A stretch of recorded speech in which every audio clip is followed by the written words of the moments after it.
अस्सलाम वालेकुम। Video like share करें और चैनल को सब्सक्राइब लाजमी करें और वीडियो कैसी लगी कमेंट में बताएं।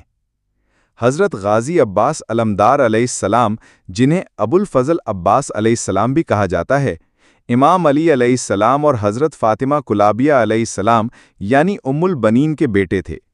आप 4 शाबान 26 हिजरी को मदीना में पैदा हुए।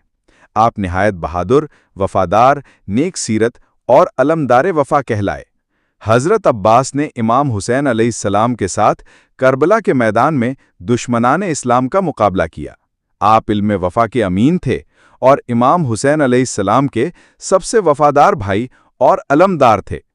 आशूरा के दिन जब बच्चों को प्यास लगी, आपने फरात से पारी लाने की कोशिश की, लेकिन दुश्मनों ने आपके दोनों बाजू काट दिए। फिर भी मशकीज़ा को बचाने की कोशिश की, मगर शहीद हो गए। आपकी कुर्बानी और वफादारी रहती दुनिया तक एक मिसाल है। आज भी आपको बाबुल हवाइज कहा जाता है, क्योंकि आपके वसीले से दुआएं कबूल होती हैं। आपका रोज़ा मुबारक करबला में ज़ियारत का मरकज़ है और हर अज़ादार आपको सलाम पेश करता है।